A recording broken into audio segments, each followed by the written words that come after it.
marches comme un aveugle qui ne sait pas où il va. Tu marches comme un sourd qui n'entend rien du tout. Tu t'en fous de Dieu, tu te moques de sa Bible. Mais un jour, tu couleras des larmes pour tout cela.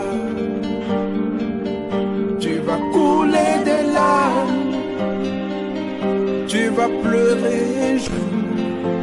Dis-moi si tu mourrais ce soir,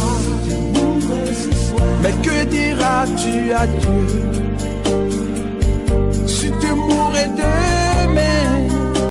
Notre rendez-vous ce matin, nous allons lire dans Genèse 5. Genèse 5, nous allons considérer le premier verset jusqu'au deuxième verset. Nous avons tous nos Bibles.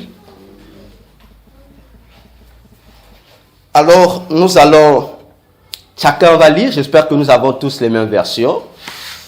Alors, je pense que nous allons commencer par notre frère à côté.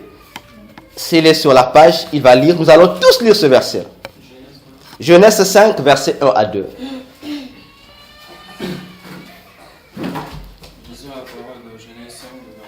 Nous bénissons notre Dieu. Voici le livre de l'histoire d'Adam. Lorsque Dieu créa l'homme, il le fit à la ressemblance de Dieu. Il créa l'homme et la femme. Il les bénit.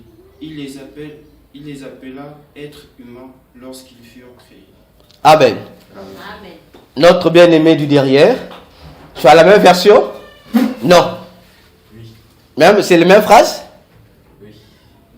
Frère Patrick? Même phrase? Ok, donc tu peux nous lire. Ok. Nous bénissons le Seigneur notre Dieu.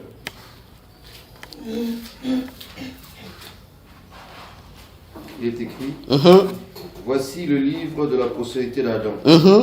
Lorsque Dieu créa l'homme, il le fit à la ressemblance de Dieu. Il créa l'homme et la femme, il les bénit et les appela du nom d'homme. Lorsqu'ils furent créés. Amen. Il y a encore en dehors de ces deux versions. Chez vous aussi c'est la même version? Même version que le frère Patrick. C'est bien, non? Bien aimé, c'est la même version ou toi tu as une nouvelle version? Ok, vas-y, lis, on t'écoute. Voici le livre de la prospérité d'Adam. Lorsque Dieu créa l'homme, il le fit à la ressemblance de Dieu. Il créa l'homme et la femme, il les bénit et il les appela du nom d'homme lorsqu'ils furent créés. Amen. Amen. Nous voyons la protocole. Tu as la même version que nous? Non. Ok, donc nous attendons ta lecture. Disons la parole de Dieu. Nous bénissons notre Dieu. Voici le livre de l'histoire d'Adam. Lorsque Dieu créa l'homme, il le fit à la ressemblance de Dieu. Il créa l'homme et la femme, il les bénit. Il les appela êtres humains lorsqu'ils furent créés. Amen. Amen. Nous acclamons encore le Seigneur.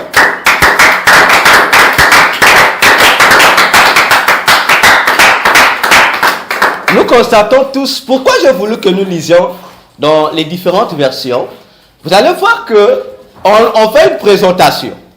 Dans les versions habituelles, on dit le livre de la généalogie. Chez vous, quelque part, on dit le livre de la postérité. Là-bas, on dit le livre de l'histoire. Donc, on nous parle généalogie égale postérité égale l'histoire d'une famille donnée. Alors, ce qui nous intéresse ici, nous savons tous que Dieu a créé l'homme à son image et à sa ressemblance. Mais ce qui attire notre attention ici, c'est le verset 2. On dit, Dieu, après avoir créé l'homme, je vais aussi créer la femme. Mais, en créant l'homme et la femme, quel est le nom que lui-même Dieu va donner à l'homme et il va donner à la femme? La Bible dit que Dieu les appela du nom d'homme. Dans d'autres versions, on a dit humain. Parce que le mot homme, ça veut simplement dire le mot humain. Et le mot homme, comme le mot humain, en hébreu, ça veut simplement dire ce que nous appelons Adam. Donc, la Bible nous informe que lorsque l'homme est créé, Dieu l'appelle Adam. Lorsque la femme est créée aussi, Dieu l'appelle aussi Adam. Et lorsque vous prenez toutes les langues au monde, vous voyez le mot homme, femme. Si vous cherchez la signification du mot femme en français, on vous dit ça veut seulement dire homme. Maintenant, quand pour marquer un signe de féminité, on fait seulement l'échange. Je vais dire homme, on dit femme. D'ailleurs, dans l'ancien français, on avait homme et homesse. Voyez-vous? Juste dans nos grammaires pour différencier un peu. Sinon, femme veut simplement dire homme. Donc, on comprend que, aux yeux de Dieu, aux yeux de notre Seigneur Jésus-Christ, lorsque lui venait dans le jardin d'Éden pour rencontrer les hommes qu'il a créés, à ses yeux, il ne voyait pas deux. Il voyait qu'une seule personne. Même si les deux avaient des sexes différents, mais Dieu leur voyait en tant qu'une personne. Voyez-vous? On est tous d'accord. Amen. Ok? Donc c'est l'unité. Dieu voyait une assemblée. Donc il ne venait pas s'adresser à un individu, mais il s'adressait à un peuple, à une assemblée. C'est pourquoi, lorsque Dieu dit, Genèse 1, 26, faisons l'homme à notre image et à notre ressemblance pour qu'il domine. Il a dit, faisons l'homme. Il n'a pas dit faisons les hommes. Il dit faisons l'homme. Mais curieusement, le premier homme qu'il va créer, c'est lui qui reçoit ses instructions. N'est-ce pas? Amen. Mais plus tard, lorsqu'il va créer la femme, l'autre homme encore, à côté du premier homme, Dieu va leur répéter les mêmes phrases. Il va leur dire maintenant, multipliez-vous, remplissez la terre, assujettissez-la, Comme vous dites, bon, toi le second homme là, lorsque j'ai dit tu t'es pas, comme tu es, Dieu fait une répétition. Comme pour leur dire, le même objectif pour lequel j'ai créé le premier homme, c'est le même objectif aussi pour lequel j'ai créé le second homme, qui est la femme. Ok? Amen. Tu me diras sûrement, Ève a été créée pour être la femme d'Adam. N'est-ce pas? Mais attention, Dieu dit, je lui ferai une aide semblable. Donc, Ève, à côté d'Adam, est une aide semblable. Donc, Ève aussi vient aider Adam à faire l'œuvre pour laquelle il fut créé par Dieu. Ok? Nous aussi, ce matin, au milieu de nous, il n'y a pas Adam, il n'y a pas Ève. Il n'y a qu'une assemblée. Amen. Peu importe nos différences, on n'est qu'une assemblée. On n'est qu'un homme devant Dieu. Alléluia.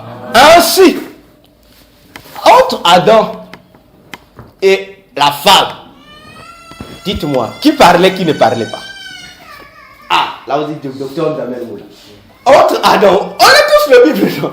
Entre Adam et Ève, entre les deux hommes-là, qui parlait avec Dieu?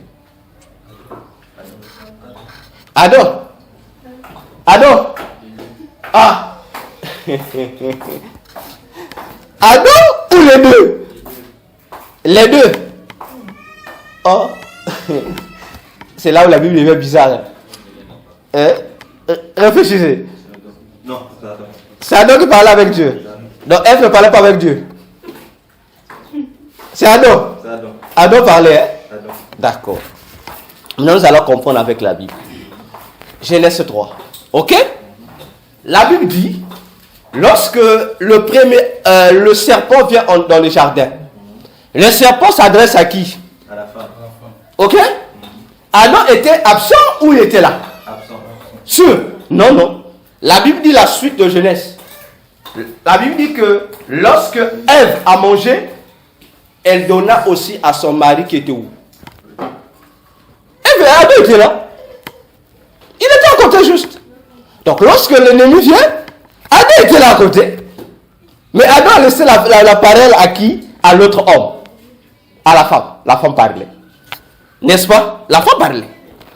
Donc, dans le jardin, les deux parlaient. Les deux parlaient. Mais seulement, parmi les deux là, il y avait un qui était timide, il y avait un qui était courageux. L'homme était plus timide, il se cachait seulement derrière sa femme. Parce que lorsque l'ennemi est venu parler, si Adam était courageux, c'est lui qui allait commencer à répondre. Mais Adam est resté, il a assisté. Ça veut dire qu'Adam est le genre de chrétien, lorsqu'ils sont dans l'assemblée de Dieu, eux ils parlent qu'au fond du cœur. Ils disent, bon, je reste calme. Alors que dans l'assemblée de Dieu, on dit une assemblée, c'est une réunion où nous venons pour parler, pas pour nous taire. Mais Ève, lorsqu'Ève a compris ce mystère, Ève devait parler. Lorsque Adam a parlé, c'est lorsque Dieu est venu. Dieu n'a pas dit, les hommes, où êtes-vous? Dieu dit, l'homme, où es-tu? N'est-ce pas? Adam va répondre à ce moment-là. Il va dire, quelle est la réponse d'Adam? Oh non, nous avons écouté tes pas, nous sommes cachés. Non, il dit, je suis caché. Moi, je m'attendais à ce que l'autre homme-là, que la femme puisse dire aussi la même chose. Mais c'est là, Adam prend le devant. Et vous allez remarquer, les personnes timides là, lorsqu'il s'agit des choses qui bénissent les gens, ils ne parlent pas. Mais lorsqu'il s'agit des choses qui détruisent, ils sont les premières personnes à accuser. Vous n'avez jamais fait le constat.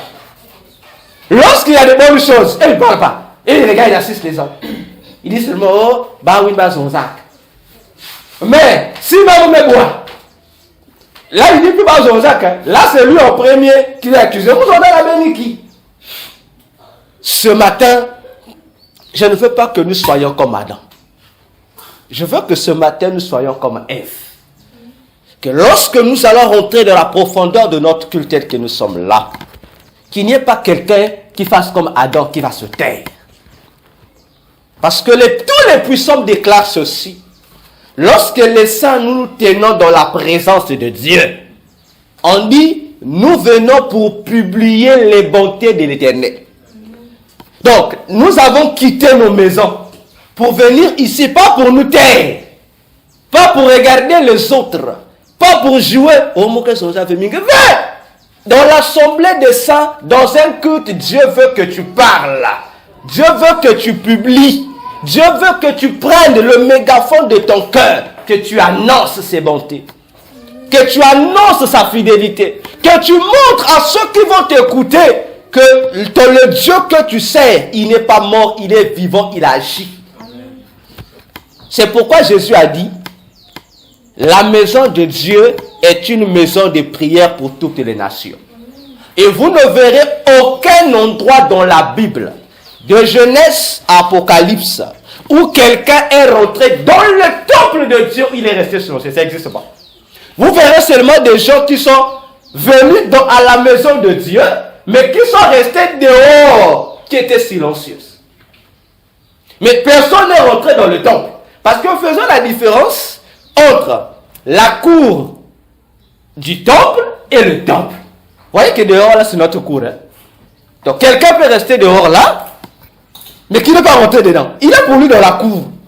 Mais il n'est pas dans le sanctuaire. Parce que c'est dans le sanctuaire où se passe le culte.